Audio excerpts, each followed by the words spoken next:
I'm Anna Marie Mindicino, and I'm the founder and executive director of Do Good Period. And this is Kage Jonas Coven.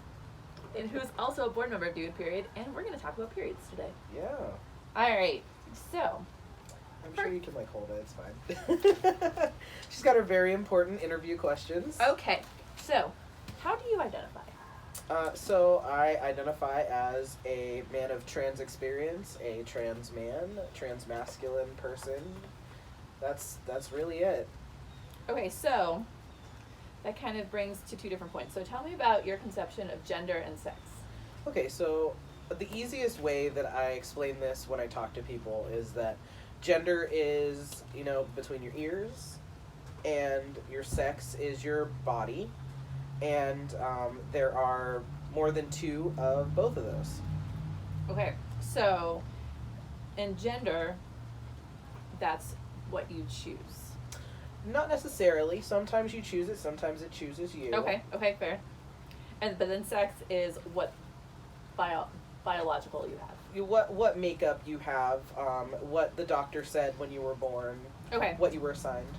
So that brings to the point that, so when we're talking about periods, so period equity, menstrual equity is not the same as gender equity, but they're in the same lane. Yes. As social justice issues. Yes. Okay, so just to clarify that, because it gets a little tricky for those of us who don't know what we don't know. Right. So, tell me about your first period. Okay, so to preface this, I don't know how old people are, but I know I'm in my mid-30s. I am as well. And when I was a kid, I remember, I think it was 4th grade, they took us into 2 separate classrooms. The boys went in one room, the girls went in another room. I always wonder what the boys learned when they Right, I found out.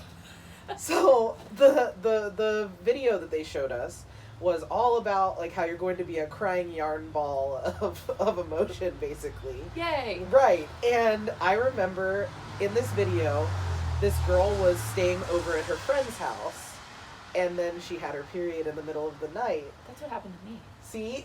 And she was, oh my god, my fears come true. It happened at my mother's house. It wasn't in the middle of the night. It was during the day. But yes. But so this girl wakes up in her own blood.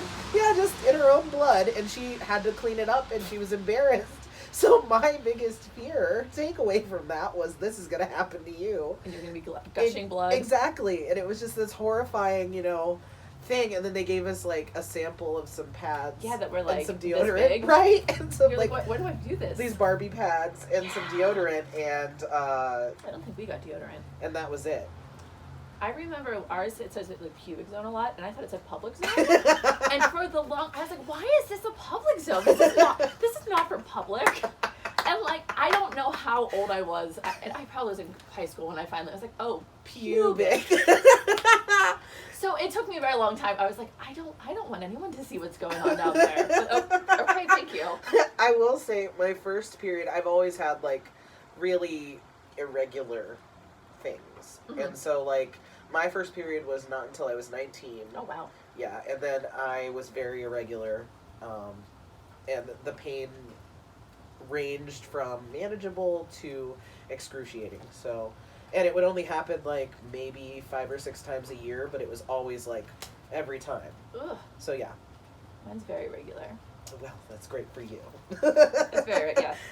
Every 28 days, every 3. But yeah, but I don't know. It's weird. Everything's different. It's the same thing, but it's so different. So that was my next question. What'd your typical period look like? So, intense and terrible. Yeah. I didn't say if you stayed home from school, but you were 19, so you would have not been in high school. Yeah, no, I was in college, and I never didn't do something because of it, because the expectation is it's a Tampax commercial. Oh, this is great. Yeah, you just slap on a pad and you're good. Speaking of, tampons or pads or menstrual underwear? Honestly, if I had to choose, tampons are so invasive, but yeah, I feel like they do the job better sometimes. It depends, I guess, but depends. Depends. That's what I use. I use Depends. Nothing wrong with that, honestly. It would sop everything up. Right. I mean, you're not wrong. You're not wrong. And honestly, we should be able to joke about that stuff. Yeah. So and when I was researching, So tampons are very, like, touchy, especially for trans men, non-binary, because it is invasive. Mm-hmm. Yeah. So I thought that was interesting, because that was the thing I never thought about. Yeah. So did you have a last period? Well, with all the medical issues I've been having this year, I did have, like, some spotting and stuff, but I want to say, like, my last actual period was probably when I was, like, 21. Do you have ghost periods? I do, well... Or ghost cramps? Because I've heard if you have... I used to, yeah. Okay. Like, before my hysterectomy, my nesting partner is female. Okay. And cisgender, so she, is going through her things, and then, like, it would just, like, creep up on me, like, the hormonal, that, like, you don't know whether you want to cry or scream or laugh or all of those. Yeah, and you're like, where's the chocolate? Where's the... Like, I thought that was such a cliche. But no, it's totally true. But it's true. Yeah. Because I was also researching that I would love to talk to a trans woman, because I've learned with their hormones that they obviously don't get the physical symptoms of a period. Get a cycle. But they get the cycle with the emotional and all of that. So I thought that was a really interesting and probably thing that no one's ever actually talked about. Yeah, well, and that's the thing, like... outside of a trans community. If it's an in-group versus out-group, and that's important. But I thought that was very interesting. So was your period shameful or embarrassing? In any, iteration of where you were at. Definitely. And I always wondered, like, why do I feel this shame? Right. Because it's always, like, inflicted upon us. It's never, like, or, like, if exactly, like, you have to whisper it, or it's gonna sneak up and... Yeah, even for cis women, you're like, or, like, put your, like, tampon under your sleeve. That always makes me mad whenever, I'm seeing, like, my friends, because now that's a mind blow, like, when you're old enough to have friends that have kids that are going through it. Right. And they're asking for advice, and you're like, oh, you can... Oh, my God. Like, this is... One of the girls that I know, a friend of mine's daughter, she's like, well, no, I keep a spare pair of underwear in my bag in case I bleed. I'm like, that's the most brilliant thing I've ever heard in my entire... And she's 12, and I'm like, I wish I was... Kids of the future. I wish I was that smart, like, now. Right. Especially at 12. Do you know how many times I could have saved myself? Yeah, I'd be like, go pillow down there. Right? But yeah, like, I really feel like, like, in school, it was always like, well, if you get your period, you got to go to the nurse, and you have to, and they will always be like, at first it was like a badge of honor. Right. Like, oh, I got my period. Yeah, exactly. And they're, I remember the girls, 4th grade, we're like, yes, and girls walking down the hall like, oh, I got my period, did you get yours? And then, like, high school comes, and it's like, oh, she must be on the rag because she's really mean right now. And it's like, really? Really? Like, cords of blood are pouring out of me. There's a lot going on. I have the right. How dare you? Yeah. So one of the things that drives me bonkers is when people say for tampons and pads, instead of saying period products, they say feminine hygiene, feminine care, feminine products. Yeah. So, that drives me crazy because there's really nothing dainty or feminine about your period, let alone that, millions of people who have their period don't identify as no, not as feminine, that's not correct. As female. As female, thanks. Yeah. I was like, I knew one was right, one was wrong. So why do you think it'd be important to make that mindful switch of, people who menstruate, period products, those change of terms? I think it's really important because it's inclusive, for one thing. Not only are we cheapening the fact that everyone has a period. Right. 51% of the planet. Yeah, like, and it doesn't matter. Like, we've like infantilized women, right, for one, and then we've also made it a weakness thing. Yeah, I was reading an article, and it was recent. It was like 2004, and they were talking about how blood was seeping out, like, and it was the only biological thing that you had no control over. Mm-hmm. And I was like, oh no, thank you. And it made it seem like they were very frail, dainty little butterflies with blood seeping. And it's like, it's okay if you are a feminine person, no matter what your gender or, sex makeup is. It's okay to be a feminine person. That's not what's wrong. It's the taking something that, like you said, you have no control over, Right. and giving it like this personality. It's almost like it exists as a separate entity outside of you. Right. No, that's very true.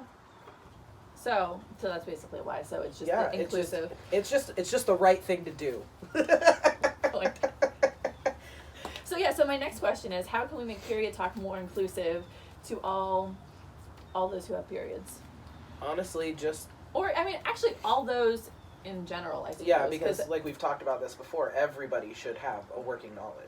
Right, yeah, because, even, let me get this right, let me think. Cis men probably have a mother, a sister, a partner, a someone that has their period. Yep. And honestly, like, it shouldn't have to be that we have to parse it down to that, but since we do, we're here and we're going to. Yeah. Like, someone. Right, yeah. Even if you don't know them intimately, someone who has a period. Someone with, yeah. Or who has had one. And I think that's interesting. So when I've talked about periods in the past, especially in groups of older men, I've always said, think of it as a basic need. And, like, think of it as toilet paper if you run out of toilet paper. And it always makes me mad because I'm like, I shouldn't have to say this to get people to make that connection. Right. And it, I do because I know that connection will work. Yes. But it's still like, I shouldn't have to say, think about toilet paper, men. Right. Think about other people. That aren't, yeah. just think about, just think about other people. Thank you for your time. Like, just come on. But yeah, so, and I always get so mad when I have to do that because we shouldn't, and that should be the catalyst going forward, that I could say period, and people look at me in public, they're like, did you just say period? Are you talking about periods? Yeah, I am. I am, yes, literally every day of my life. Right? But I signed up for this, it's fine. Yeah. But yeah, it's so bizarre that it's such a shameful and quiet subject, and literally half of us have it. And like we talked about this before we started filming, that you missed it. Yeah, you missed it. It was great. Cisgender men can walk into a doctor and say, I'm having hormone issues, I'm having erectile dysfunction, and are handed a literal smorgasbord of pills to just graze. Like, it's my favorite image. It just it's just like cows grazing. Cows grazing a blue field. That's exactly what I'm picturing, and it's perfect. Just bulls in a blue field with droopy horns. Oh. Yeah, they're very sad. Yeah, that's true. Yeah, you don't have to, I mean, I don't have a penis, so I don't actually know. Right. But I'd imagine there's not a lot of conversation between saying, hey, this isn't working, I'm not feeling good, to here's the script, let me know if it works. And then it gets into, like, the hairiness of, misdiagnosis and medical treatment in people who are not cisgender men. So we've got, all of these, like, misdiagnosis and malpractice and it's symptoms being ignored. So there's that disparity too. So this ties into that and, like, creates this big ball of inequity. Right, yeah, absolutely. For everyone. Yeah.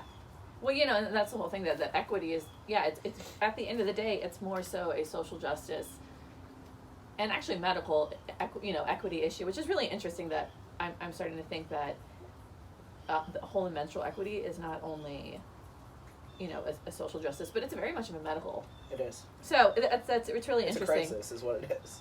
Yeah. And you know that. I do know that. Holy cow.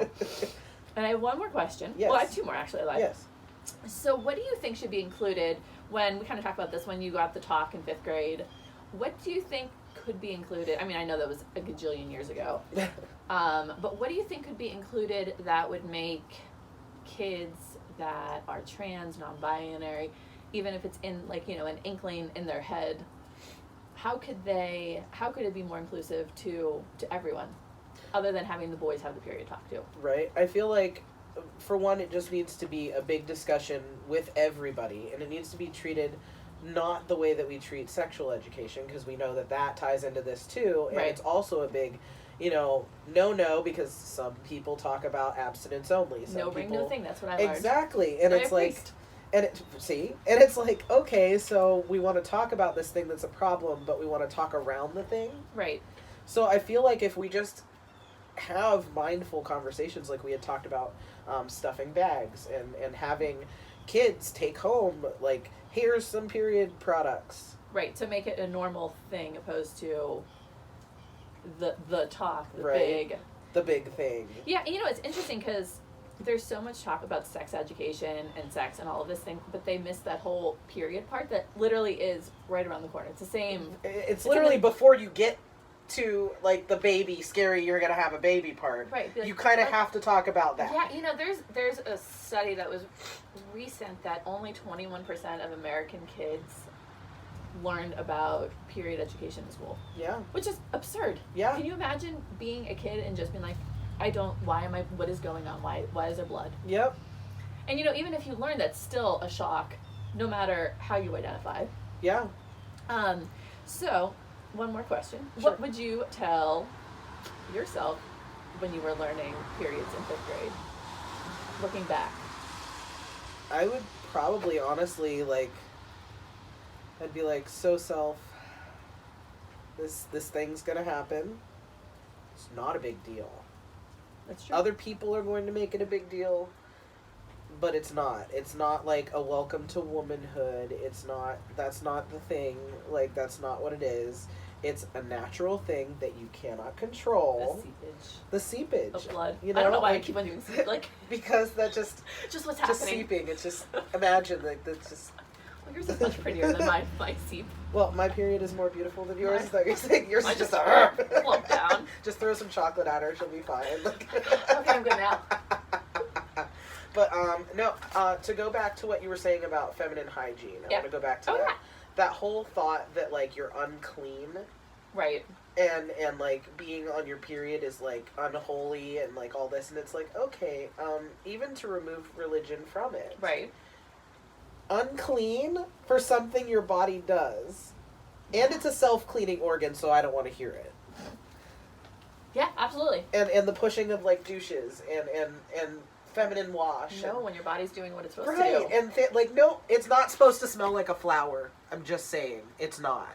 No. Ooh. I don't think I would want it to smell like flour. No, that'd be awful. You have bees everywhere. Just bees in your crotch, like, flying around. I mean, that's the dream. Just bees in your crotch. Yep.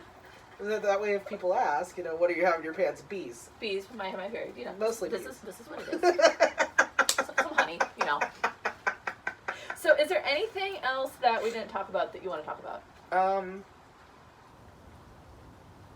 I really think we do, like we were talking about the education, I think we do a great disservice in telling, instead of telling people that, like, it's not shameful and it's not a scary thing, we, like, reinforce that by the way we talk about it.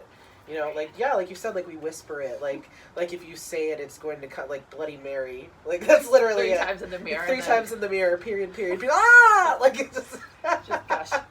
And then, you know, it also creates, like, I guess we didn't talk about this. Let's talk. Let's talk. About how when we, I was saying, like, getting my hysterectomy and all the pain that I had normalized for 10 years plus. Right. Almost 20 years. All the pain that I normalized and thought, oh, well, this is what you're supposed to go through. Right.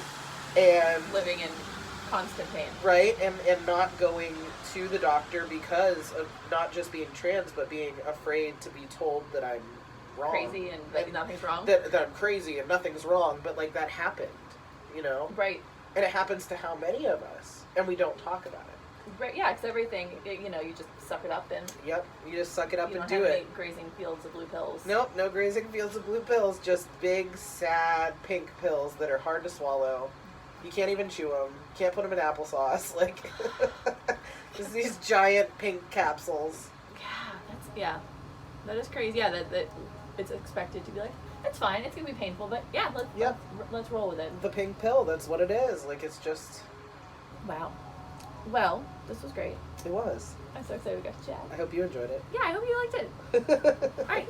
Bye, friends. Thanks, bye.